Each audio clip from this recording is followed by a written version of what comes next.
Good morning, and welcome to Flight 93 National Memorial. My name is Stephen Clark, Superintendent of Flight 93 National Memorial, one of over 400 sites within the National Park Service. The National Park Service is honored and deeply humbled to serve as the steward of this moving memorial and tell the inspiring story of 40 amazing heroes. On this day, 17 years ago, the passengers and crew members of Flight 93 bonded together and prevented their hijacked airplane from reaching its intended target in Washington, D.C., a mere 18-minute flying time from this very location. Ever since that moment, these special people have always been and will forever be remembered as heroes, extraordinary citizens who showed incredible courage under fire. On Sunday, we dedicated the Tower of Voices, located at the entrance to the park. It was an inspiring and powerful ceremony as we remembered their voices through an iconic cathedral serving as our welcoming beacon to this special place. Symbolically, these chimes will forever provide a voice for our heroes. Their voices are still with us, comforting those who mourn and encouraging all of us to follow in their footsteps, that being putting others before oneself. They truly sacrificed their own lives to save so many. Ladies and gentlemen, I'd like to acknowledge the many dignitaries and special guests who have joined us today. Thank you all for being here with us this morning for our annual observance. I extend a special thank you to the many volunteers and ambassadors of Flight 93 who tell this story to our park visitors to better understand this incredible journey, this incredible story of what occurred aboard Flight 93. I'd also like to recognize Captain Stuart Batachansky and his entire crew there at the USS Somerset and all members of our military, those who have served and those who are currently serving this great nation, both here at home and around the world.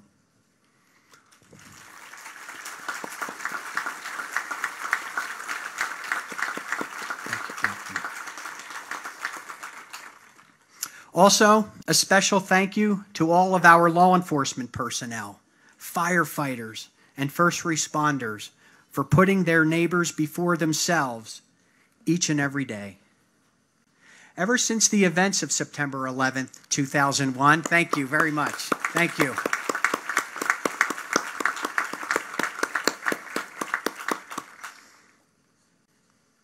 Ever since the events of September 11th, 2001, our local communities have provided tremendous and unwavering support to the development of this memorial.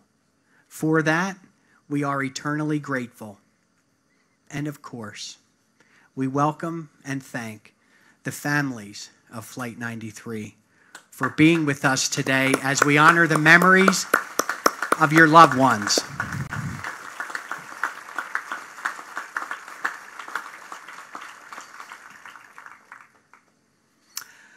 I am honored to have on stage with me the President of the United States of America, Donald J. Trump.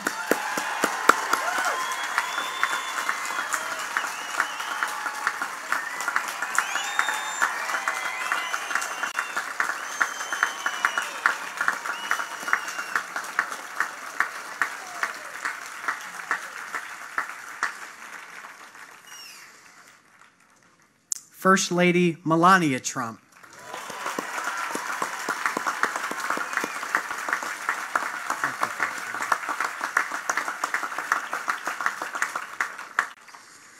The Secretary of the Department of the Interior, Mr. Ryan Zenki.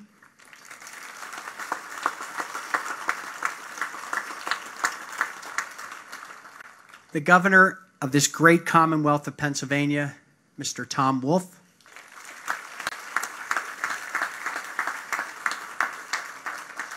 Former Pennsylvania Governor, Mr. Mark Schweiker.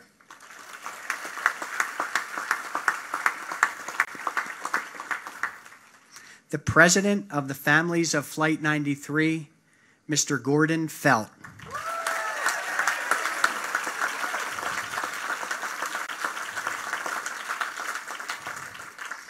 And finally, we are so grateful, Reverend, to have you with us today, Reverend Paul Britton.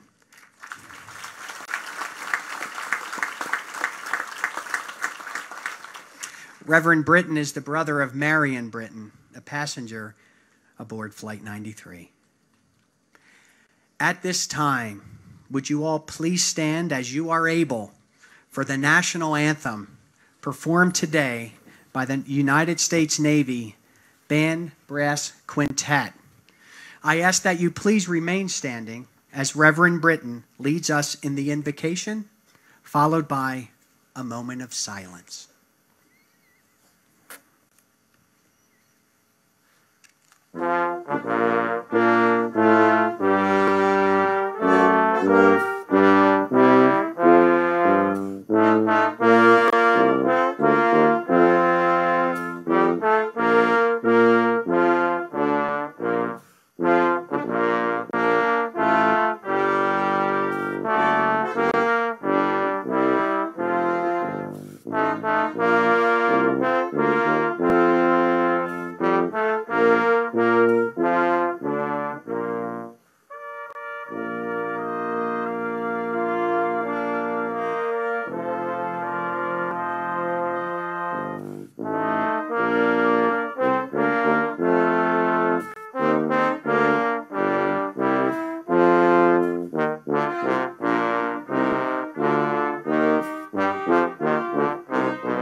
Among many of the prayers that he has written and published, Ted Loder wrote this prayer.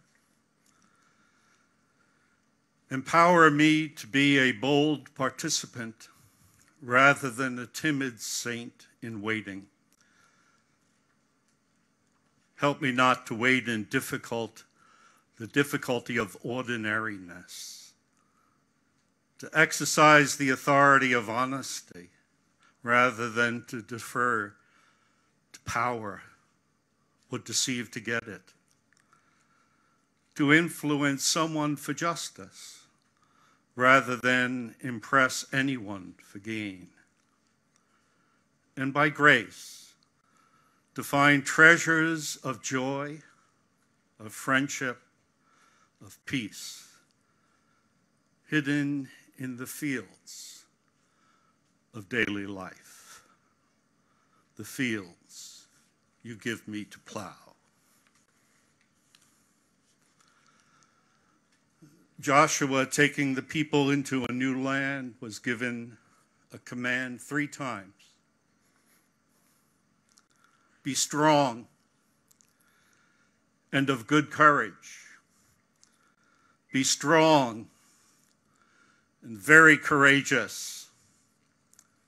Do not be afraid.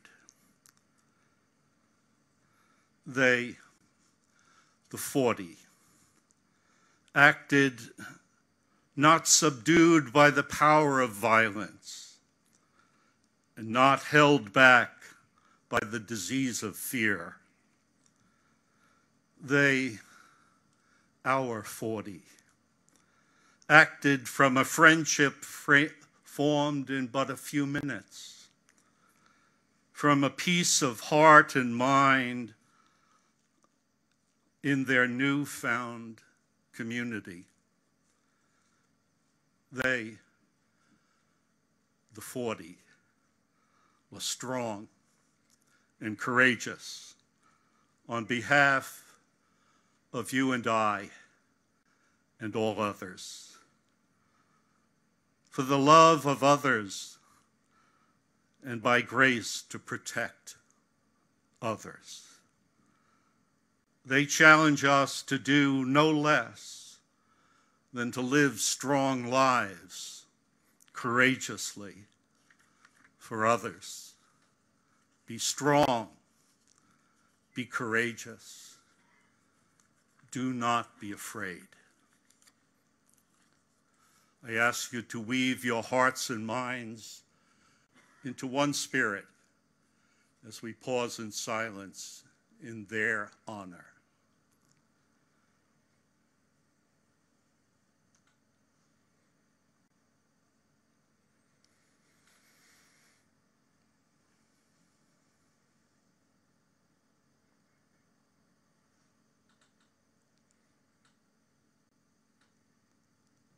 Amen and amen.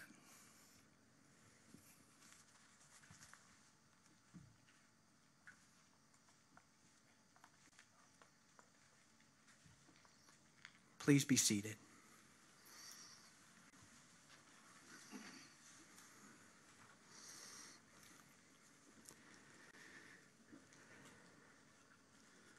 On this day, at this very special time, Flight 93 National Memorial's architect, Mr. Paul Murdoch, will lead the reading of the names of the passengers and crew members of Flight 93.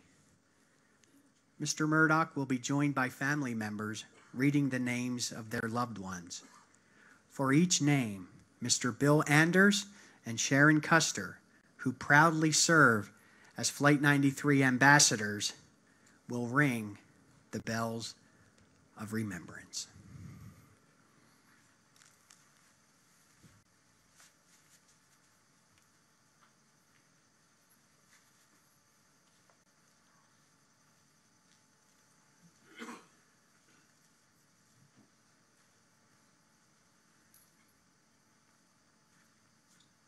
Christian Adams.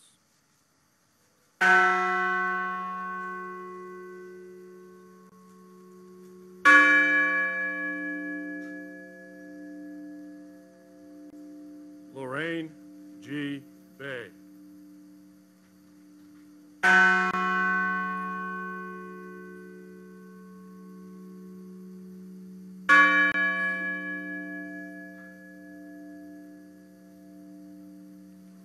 Todd M. Beamer.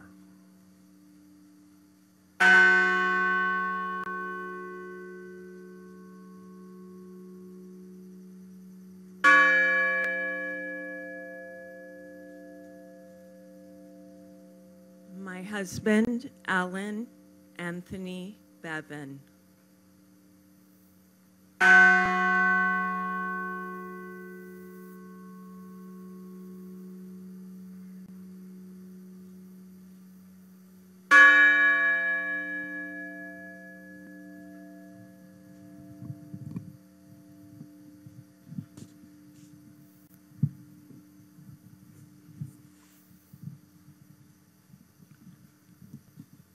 My son, with love, Gerald Warren Bingham, and I loved him very much. Thank you.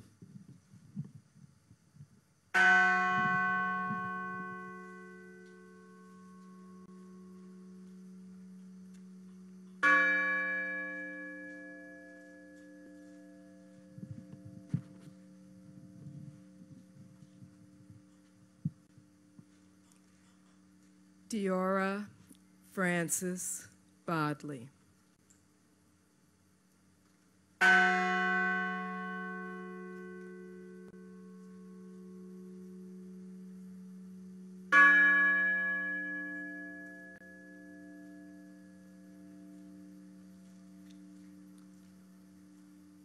Sandy Waugh Bradshaw.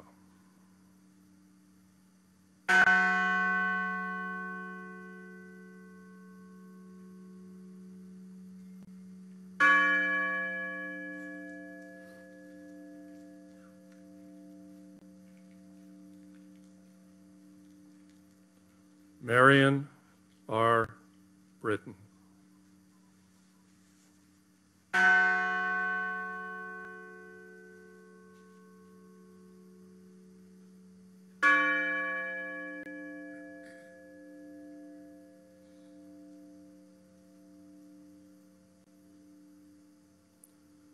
Thomas E. Burnett, Jr.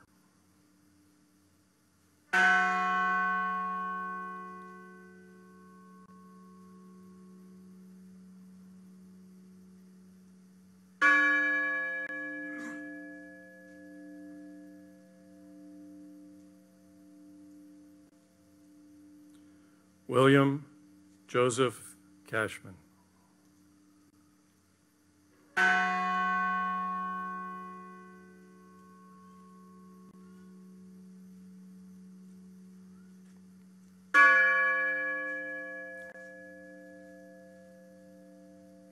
My sister, Georgine Rose Corrigan.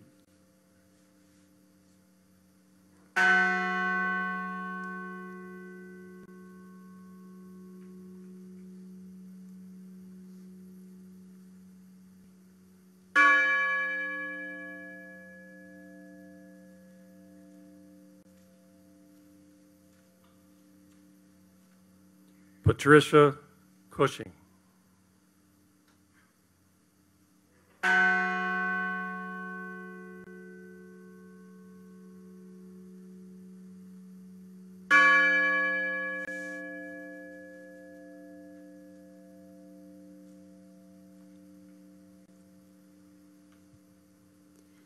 Beloved son, father, brother, and cousin, Captain Jason M. Dahl.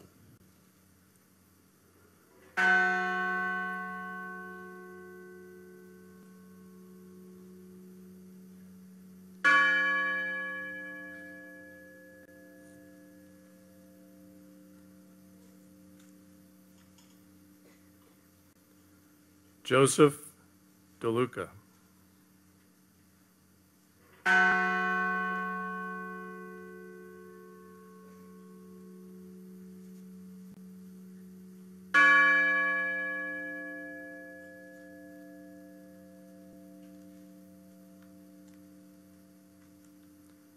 Patrick Joseph Driscoll.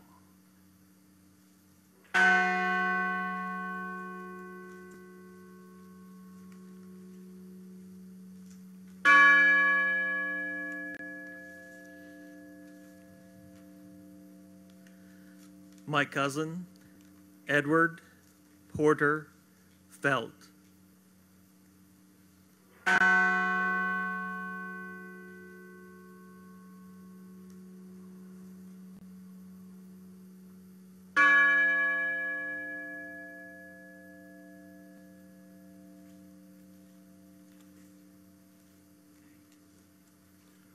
Jane C. Folger.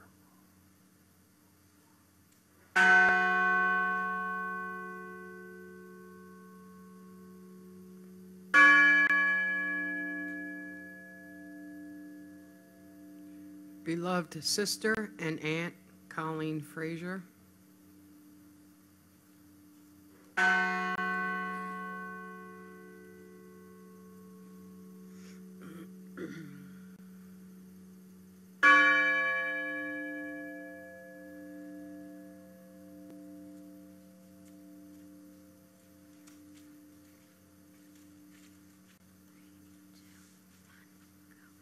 Our grandpa, Andrew Sonny Garcia.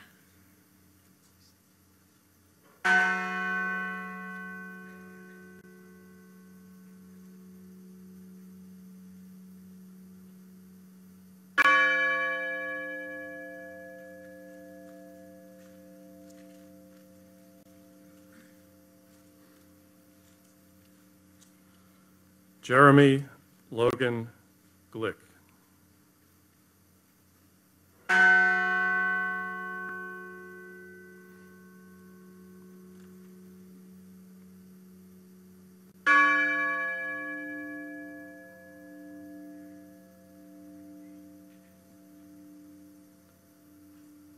Kristen Osterholm White Gould.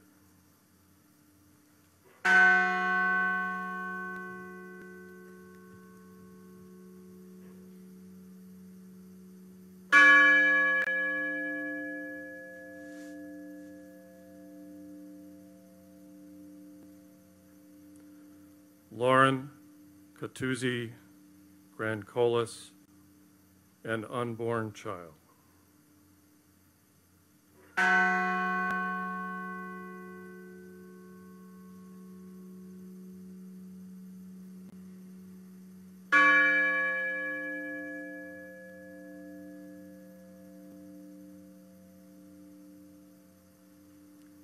My best friend and sister, Wanda Anita Green.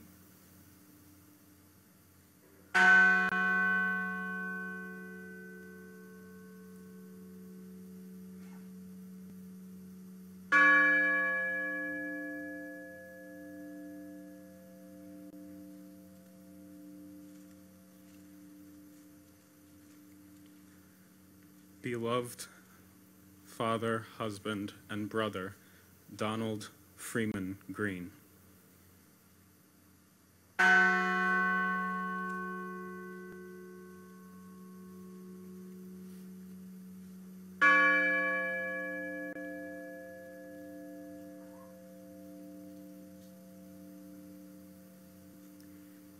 My sister, Linda Christine Gronlund.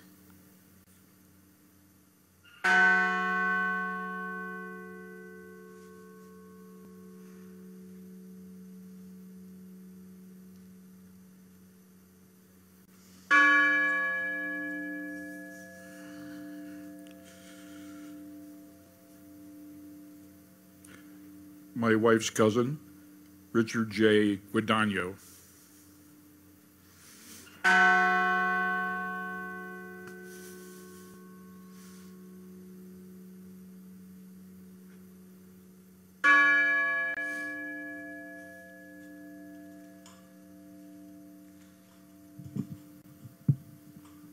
My cousin, First Officer Leroy Homer.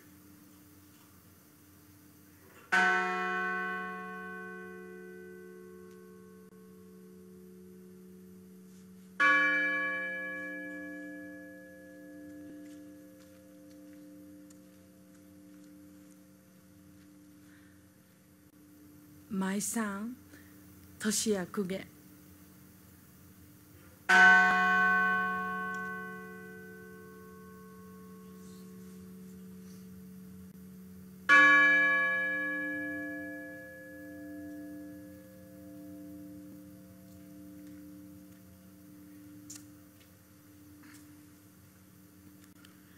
In memory of Carrie, I present the name of our daughter, who was a very loving mother to Jerome and Javon, a very loving sister to Tony and William, flight attendant, Cece Ross Lyles.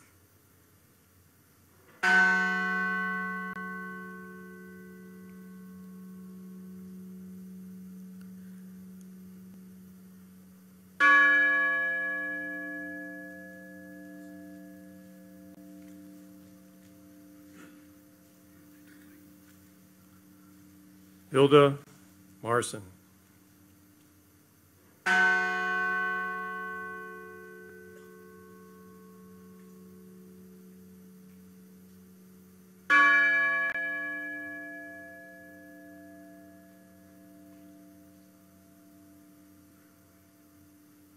Waleska Martinez.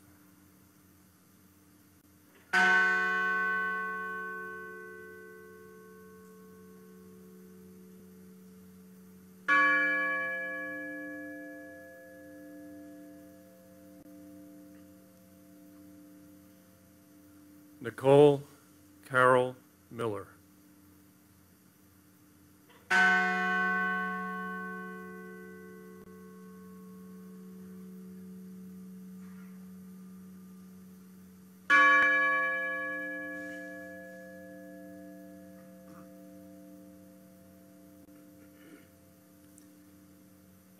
All of our brother, Louis Joey Mackey II.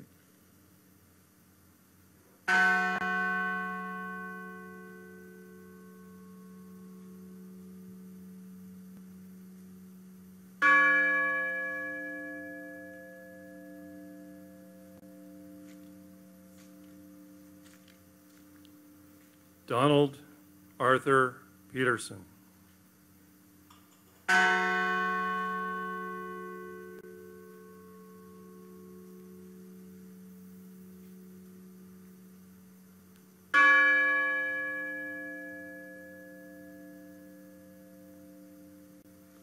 Jean Hoadley Peterson.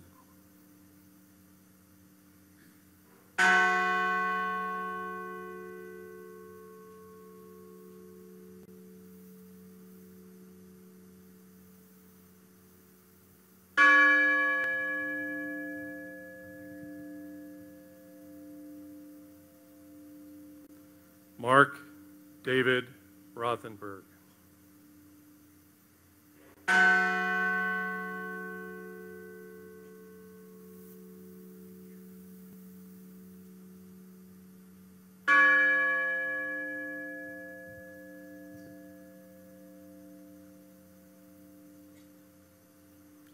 Christine Ann Snyder.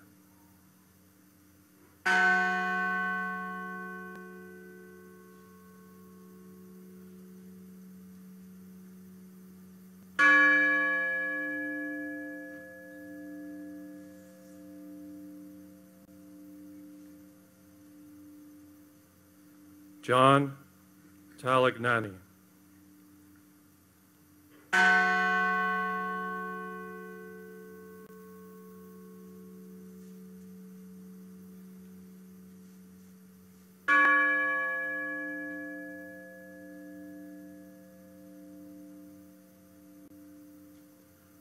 Honor Elizabeth Wainio.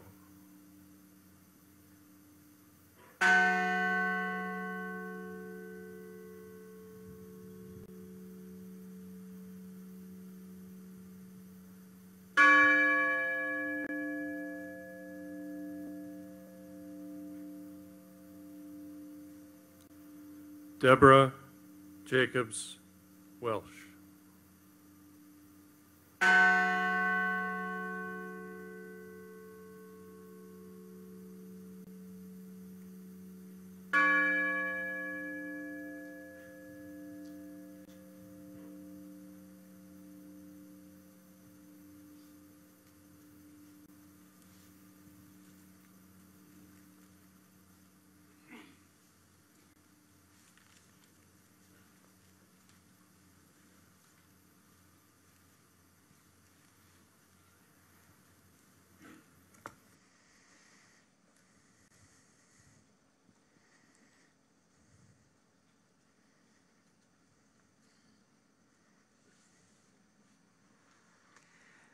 Thank you to all of the family members and to Mr. Paul Murdoch for assisting us with this very special tradition of the observance ceremony.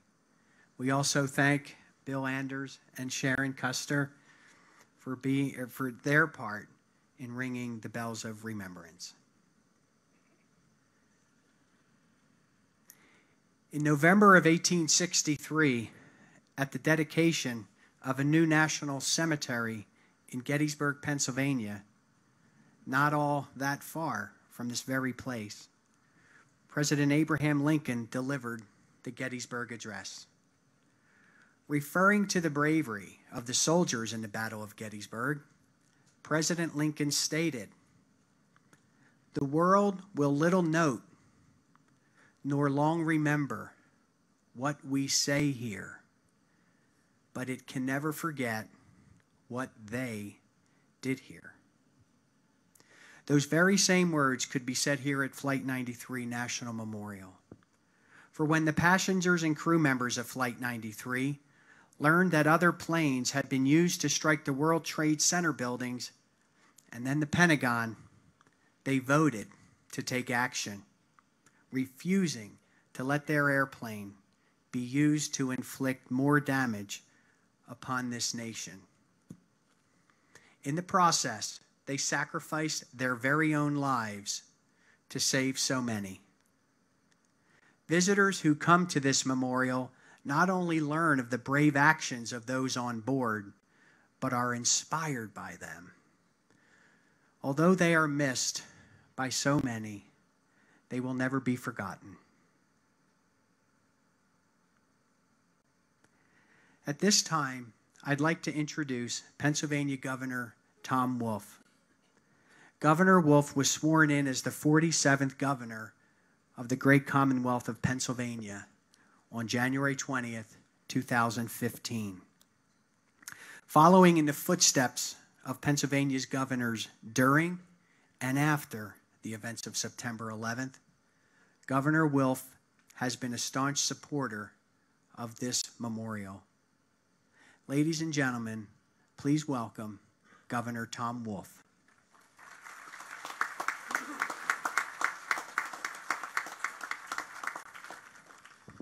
Thank you very much. And thank you, all of you, for being here today as we remember those we lost 17 years ago today. I want to thank Governor Schweiker, who I have the honor to introduce today and who provided much needed leadership after Governor Ridge went to Washington to help the country respond to the horrifying events of that day. And I want to thank President Trump for joining us in Pennsylvania for this solemn remembrance. And I want to thank you, the families, friends, loved ones who 17 years ago found their lives changed forever. We all owe a debt of gratitude to the family members who learned of the attacks happening in New York, Washington, and took decisive action. Since I became governor, I have been honored to speak before you and offer what little thanks I can on behalf of myself and the Commonwealth for the great sacrifice you all made. This year, with the dedication of the Tower of Voices, there are new avenues of remembrance and new opportunities to reflect on the impossible sacrifices made in the skies above us. And where there has been unspeakable tragedy, the families whose loved ones were on that flight have built a place of aspiration, of hope, and honor, right here in Pennsylvania. And we thank you for that. Each year, all Pennsylvanians remember and honor your loved ones. We hail them as heroes, and we recall their actions and listen to their words. You know, hero is one of the most overused words in any language. We may bestow it this title too frequently. But the people who found themselves on Flight 93, the 40, in the skies above us are in fact heroes. The first responders and everyday citizens that came to the crash site, they're heroes too. And they did these things in the most heroic fashion, the most laudable things imaginable. They did not know who they were saving. They did not know where the plane would lead or whose lives that plane might take. They only knew that their fellow Americans were at risk, and so they sacrificed everything for them. Their actions were heroic. Their sacrifice was patriotic. We all hope that faced with the same situation, we might make the same choices. But it's no guarantee, because the people on that flight were truly special. They were truly heroes. So on behalf of all Pennsylvanians, I again give our deepest thanks and our most sincere gratitude. In the days following the attack, Pennsylvania was lucky to be led by individuals who rose to the challenge before them. They suddenly led a state that became a battlefield in a country beset by distress, in a world besieged with fear. But where there was uncertainty, they led with strength. Where there was division, they led with unity and common purpose. Where there was fear, they led with compassion. Where there was cravenness, they led with courage. And while they awoke with the same fear, the same worry for their families, their children, their wives and husbands that we all had in the days following the attack, they were stoic and they were strong.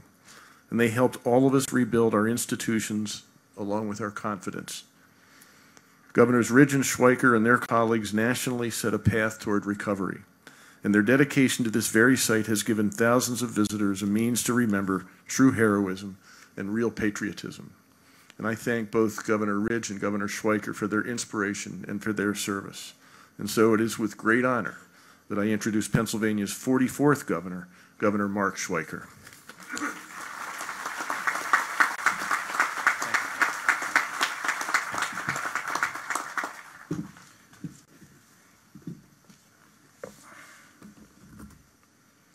Thank you, Governor Wolf.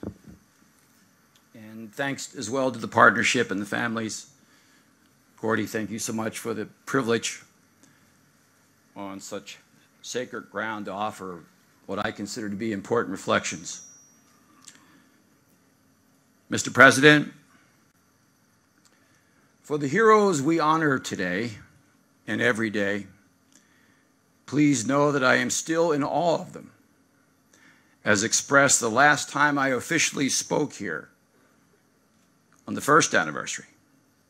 It was here that freedom took its first stand. Today, this morning, again, we gather to reflect on the sacrifice that we've never forgotten. It's hard to believe that it's been 6,205 days since they defeated terror in the skies above. But as we know, time has a tendency to stand still when loved ones are ripped from us, yet we continue to hold them so close to our heart.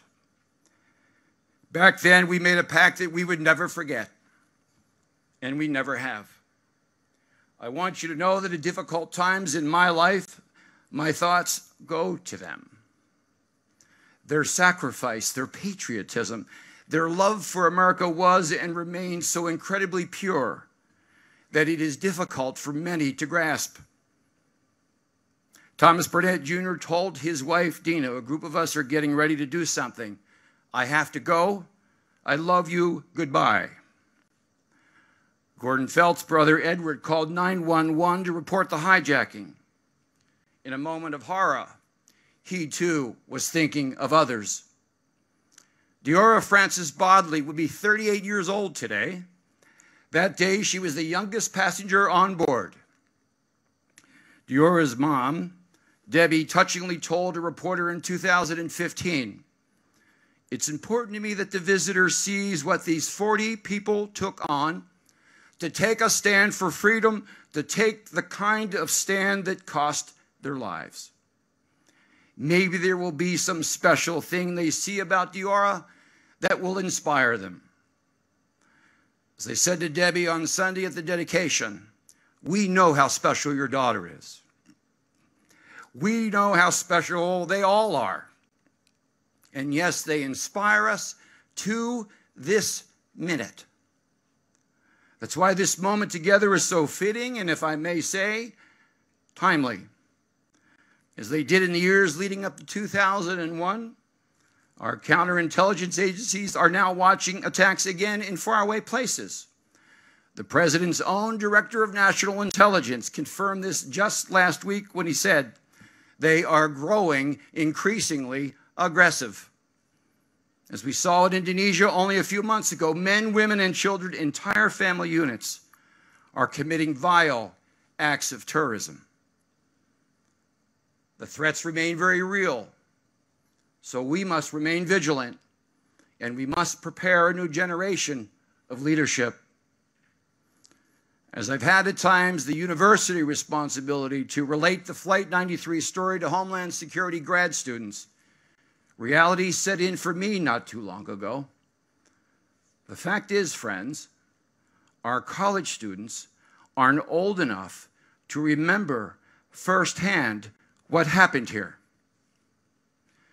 So, as I marveled at the Tower of Voices on Sunday, I cannot help but think of the biblical and oral storytellers of centuries ago and their own motivation. They traveled and met with countless people to voice recollections and stories of history that remain critical to their past and their future. In colonial times, these stories were shared at the village tavern. Decades ago, these narratives were told on porch steps from Nebraska to Pennsylvania and beyond. Their job, often self-chosen, was to ensure people did not forget the events that shaped their lives and cultures. Might I suggest, then, that these chimes, Paul, on this sacred ground, help tell the story of 40 brave souls who came together by chance, sacrificed to provide protection, and in so doing, changed our world. It's as if these chimes musically ring in our ears with 3 striking notes. We must never forget what took place here. We must never forget the heroes who sacrificed here. And we must never forget and always strive to reach the purity of their remarkably noble sacrifice. So, my fellow Americans, can you hear the chorus? Do you hear the patriot's call? Hopefully, you do. So when you return home to your daily lives, please share the story of the Flight 93 Patriots. Be their storyteller. And when you do, tell everyone, on September 11th, 2001, at 9:33 a.m., it was here that freedom took its dramatic stand. God bless us all in this important work. And thank you for having me, Gordy.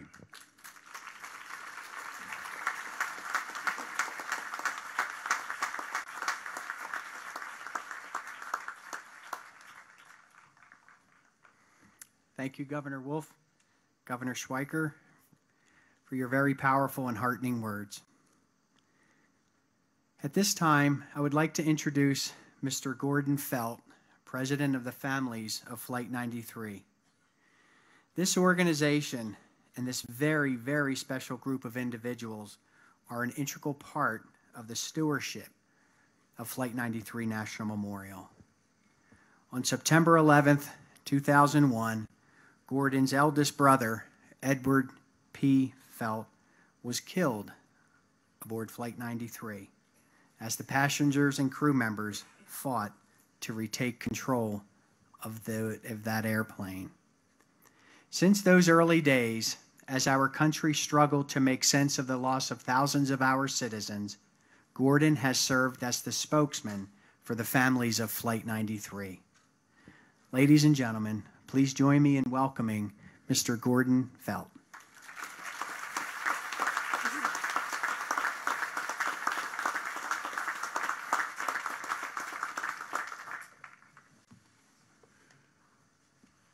Mr. President, Mrs. Trump, Governor Wolf, Governor Schweiker, Secretary Zenki, Senator and Mrs. Casey, Congressman Schuster, Rothfuss, and Barletta, Captain and crew of the USS Somerset, distinguished guests, those that serve our nation through their work with the National Park Service, National Park Foundation, Flight 93 National Memorial Ambassadors, friends of Flight 93, visitors, and dearest to my heart, families of Flight 93. I welcome you to our annual service to honor the 40 extraordinary heroes of United Flight 93.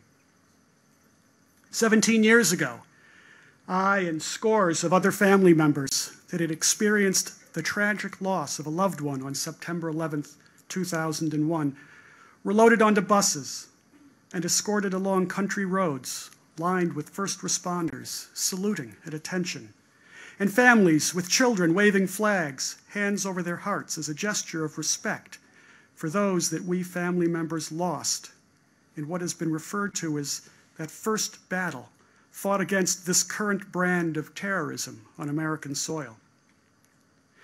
Our destination was a site just behind us on the western overlook. At that moment when we first looked out over a field torn asunder, smelling of jet fuel, burned and gravely wounded, we and our country were grievously injured, hurting, angry, devastated, confused and cast adrift into a world that offered only uncertainty, violence, and fear. Little did we know in that moment that the choices our loved ones made during the final 35 excruciatingly terrifying minutes of their lives, as well as the actions being taken on the ground in New York City and at the Pentagon, little did we know that they would serve to inspire a nation and reaffirm a standard of exceptionalism inherent in those that understand the unrelenting nature of freedom-loving peoples. This memorial is dedicated to preserving the stories of the 40 heroes of Flight 93 and their collective actions. Our newly dedicated Tower of Voices stands at the entrance of this great memorial, defiantly, reminding us of how 40 strangers came together, planned, prayed, voted, and chose to fight, foiling one prong of a terrorist attack against our country 5 years in the making. They were not passive. They did not sit back and let events unfold before them. They did not cower. Because of their actions, further loss of life was averted, and the preeminent symbol of our democracy was preserved. This Flight 93 National Memorial was designed to not only honor their memory and enshrine the history of September 11th, 2001 for future generations, but to also inspire those that take time to bear witness to their sacrifice. 35 minutes, a fraction of an hour, a lifetime to our loved ones. 35 minutes during which a choice was made, the course of history was changed, and a more devastating impact of the terrorist attack against our country was averted. I'm often asked what, if anything, can we learn from the events of September 11th? It's a complex question and one that could provoke hour upon hour of discussion, leading to many tangential responses. However, I firmly believe that the heroes of Flight 93 set a standard, reminding us what we instinctually know to be true, but all too often neglect to realize.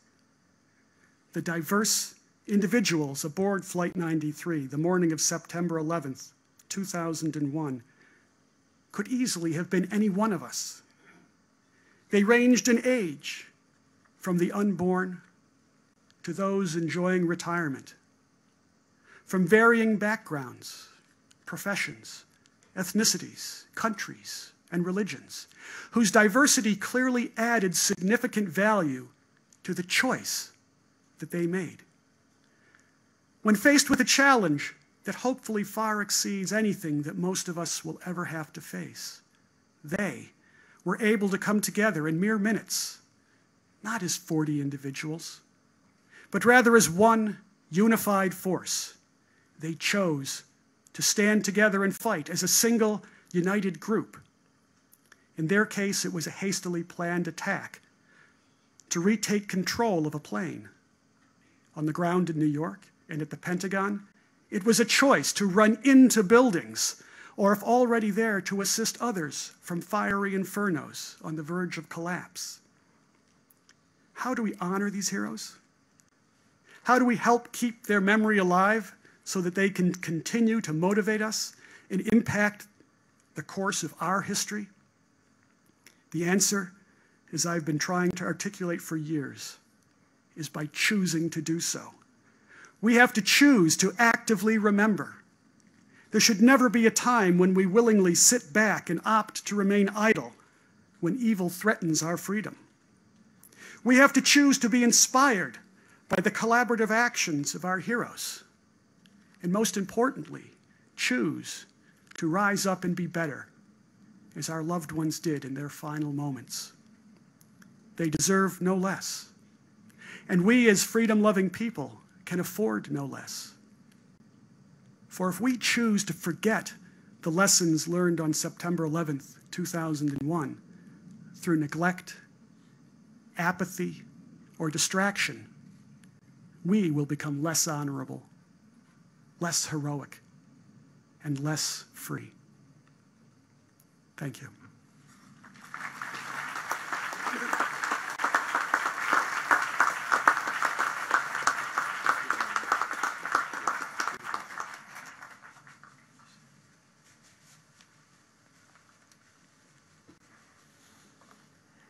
Thank you, Gordy. I'm truly honored to call you my friend. Now I would like to introduce the United States Secretary of the Interior, Ryan Zenki. Secretary Zenki was sworn in as the 52nd Secretary of Interior in March of 2017. He leads an agency with more than 70,000 employees who are stewards of many of our public lands, including wildlife refuges, national parks,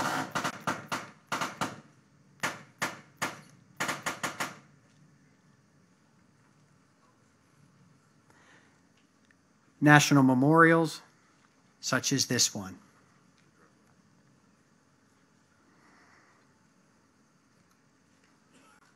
A tremendous individual and truly a steward of our public lands.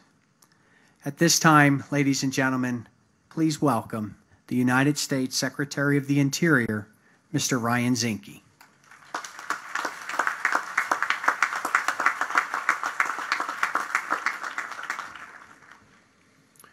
It's been 17 years now since September 11th, 2001.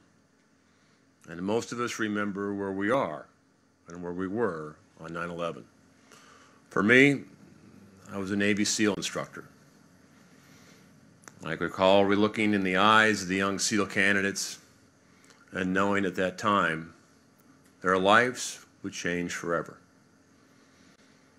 The last lines of our national anthem tell us that America is the home of the brave.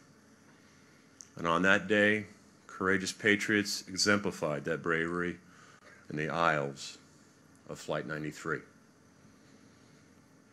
Though it's been 17 years, the pain of their passing remains. I visited this site last year with Vice President Pence and was honored to share the sound of the first chime with the families. Our great park system tells stories. The stories of our conservation ethic, of the great epic parks of the West, to our battlefields, our civil rights monuments, our women's rights sites, and this Flight 93 memorial that we're honored to be at today. It truly is a story of heroes, a story of tragedy, and most importantly, a story of our shared values of America as self-sacrifice, duty, and honor. It's also a story that reminds us that the fight for freedom never ends. It has to be earned every day. The crew and passengers of Flight 93 gave their lives for this great nation, and their sacrifice shall never be forgotten, neither here in the fields of the great Commonwealth of Pennsylvania or across our great nation. And it's in their name, in the name of all those who gave their lives for our country, that we never forget this tragedy and remain vigilant against those that wish to destroy our values and our nation. Today, as a combat veteran, it's my distinct privilege and honor to be here with the President of the United States, Donald J. Trump, and his beautiful First Lady, Melania.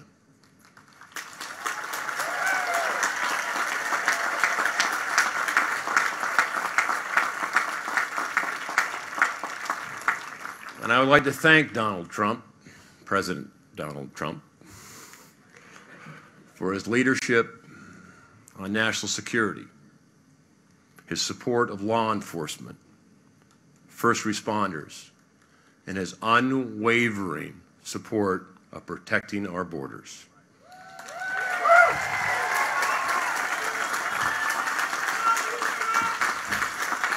Ladies and gentlemen, please help me welcome our President, Donald J. Trump.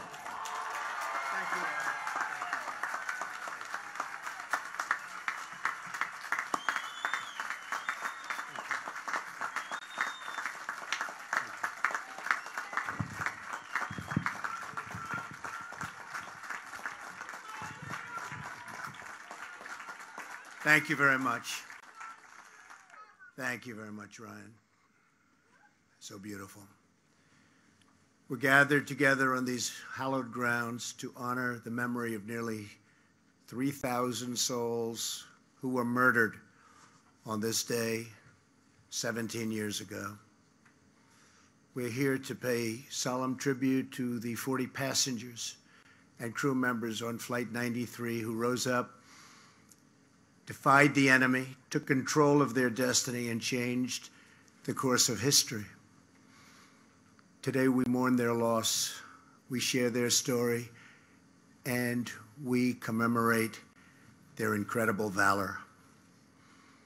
On September 11th, 2001, a band of brave patriots turned the tide on our nation's enemies and joined the immortal ranks of American heroes.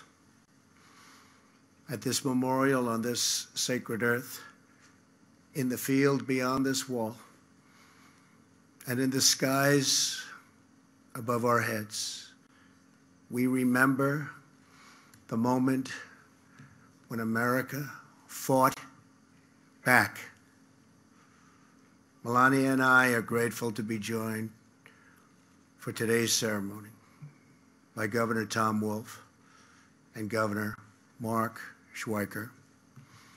I also want to thank the members of Congress in attendance, Senator Bob Casey, Congressman Lou Barletta, Keith Rothfuss, Bill Schuster, and along with the president of the families of Flight 93, Gordon Felt.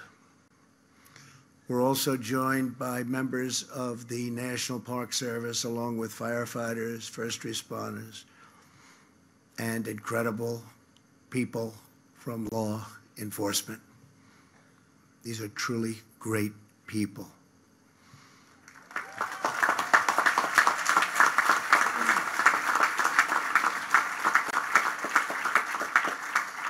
Some of you here today answered the call and raced to this field 17 years ago. You fill our hearts with pride, and I want to thank you on behalf of our country. Thank you very much.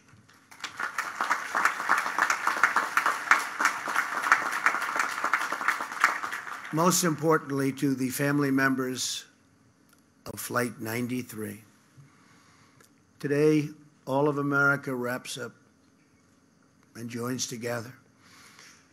We close our arms to help you shoulder your pain and to carry your great, great sorrow. Your tears are not shed alone, for they are shared grief with an entire nation.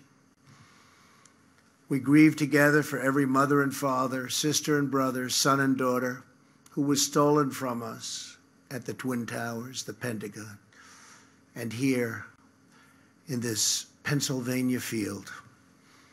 We honor their sacrifice by pledging to never flinch in the face of evil and to do whatever it takes to Keep America safe.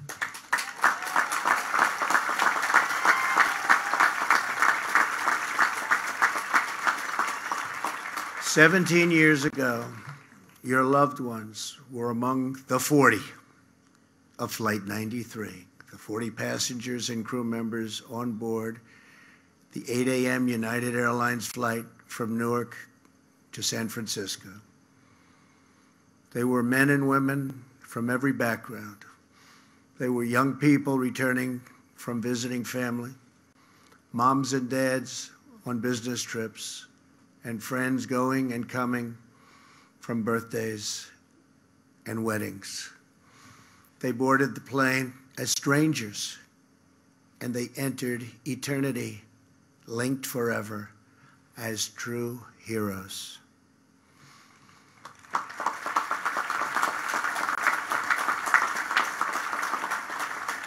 Soon after takeoff, Flight 93 was hijacked by evil men bent on terror and conquest.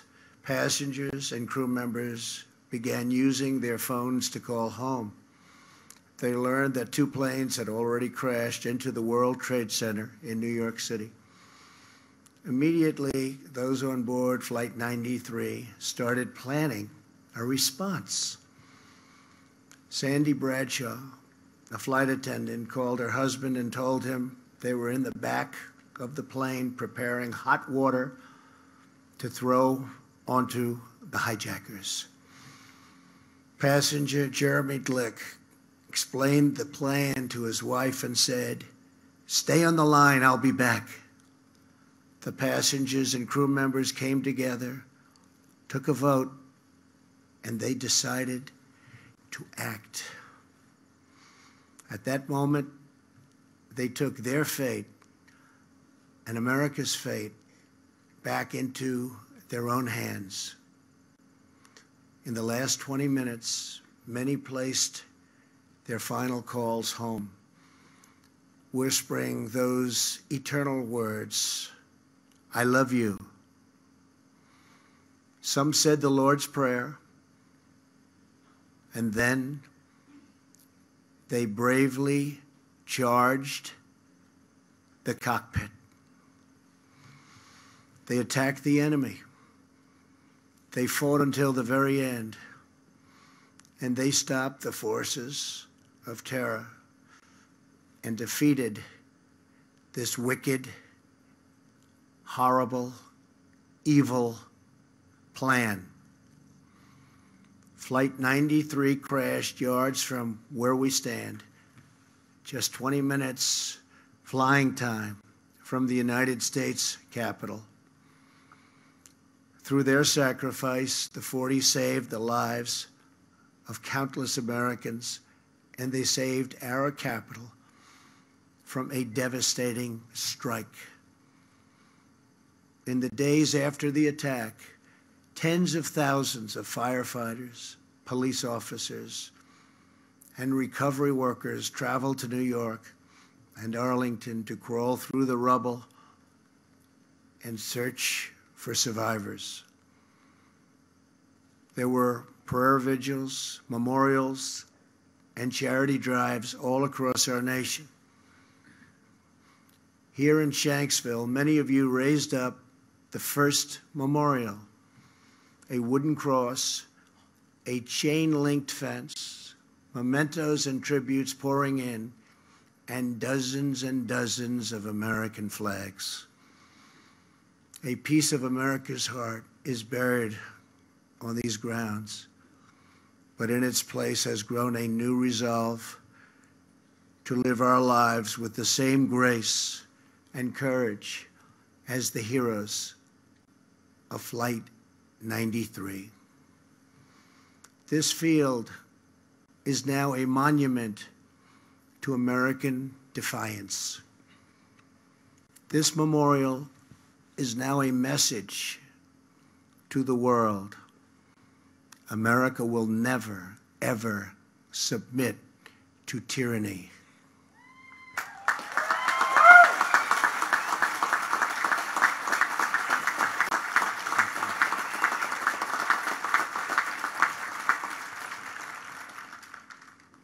Since September 11th, nearly 5.5 million young Americans have enlisted in the United States Armed Forces.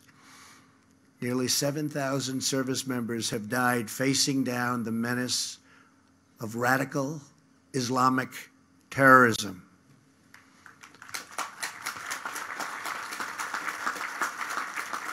Today, we also think of the more than 200,000 service members now serving overseas.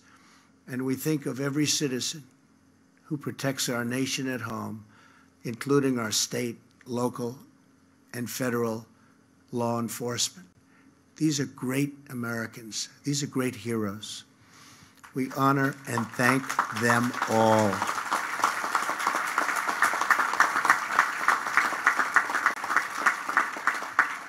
As Commander-in-Chief, I will always do everything in my power to prevent terrorists from striking American soil. Here with us today is Dorothy Garcia Lockland. Her husband, Sonny, was one of the passengers on Flight 93. On September 11th, 2001, just over a month after their 32nd wedding anniversary, Sonny was on his way back from a business meeting. He called Dorothy, who he loved so much, called her on the plane and uttered her name before the line went dead silent. In the days after the attack, Dorothy told the investigators there was only one thing she wanted from this field: her husband's wedding ring. They would know it by the inscription etched inside. "All my love," it said, followed by the number 8269, the date of their anniversary. The officers, great people, promised to try, but in this field of records, it seemed certainly impossible. Dorothy began to pray, and she asked her friends to do the same. Days went by, then months. Still no ring. A week before Christmas, on December 19th, she heard a knock at the door. Two officers were standing with a really beautiful, to her, she saw it was so beautiful, she knew what was happening. A beautiful, small white box. Inside it was a wallet, a luggage tag, a driver's license, a small bag with the wedding ring inscribed with those three precious words: "All my love." Those words echo across this field. And those words tell the story of 40 men and women who gave all their love for their families, their country, and our freedom. To Dorothy and to every family here today, America will never forget what your loved ones did for all of us.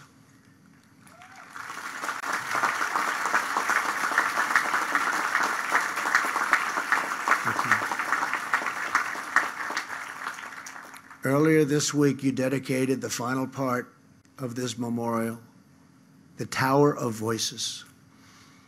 Standing at 93 feet tall, the Tower of Voices is now the first structure visitors see when they come to this now sacred ground.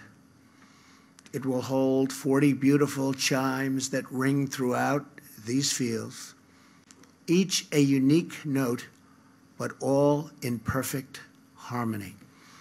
Each time we hear those chimes playing in the wind, we will remember the 40. We will remember their faces, their voices, their stories, their courage, and their love. And we will remember that free people are never at the mercy of evil. because our destiny is always in our hands.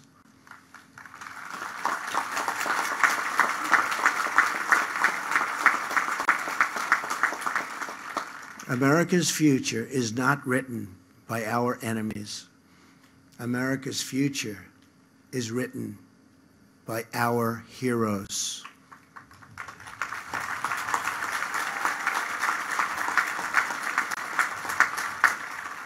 As long as this monument stands, as long as this memorial endures, brave patriots will rise up in America's hours of need, and they too will fight back.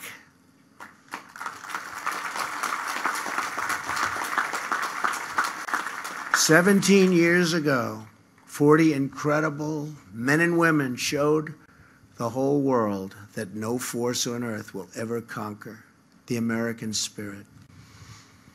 We treasure their memory, we cherish their legacy, and we ask God to forever bless the immortal heroes of Flight 93. Thank you. God bless you. God bless the families, and God bless the United States of America. Thank you very much. Thank you. Thank you very much. Thank you. Thank you, brother. Thank you. Thank you very much. Thank you.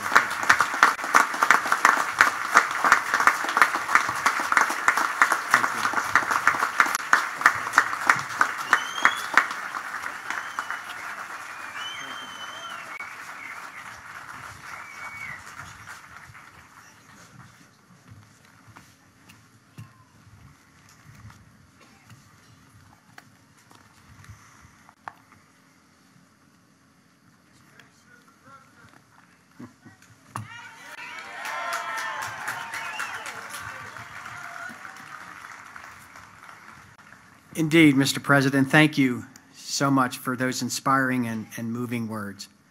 And once again, we are truly honored to have you and the First Lady with us here today.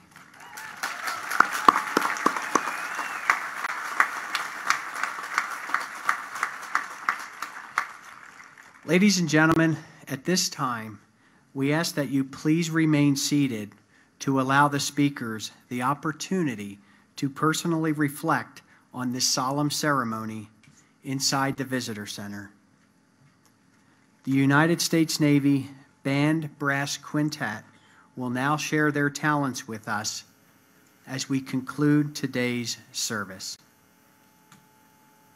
So to all of you, to all of the family members of Flight 93, those who are here with us and those who are not, and to everyone watching at home and all over the world, thank you again for taking the time to remember the passengers and crew members of Flight 93 and the nearly 3,000 lives that were lost on this day 17 years ago. Thank you.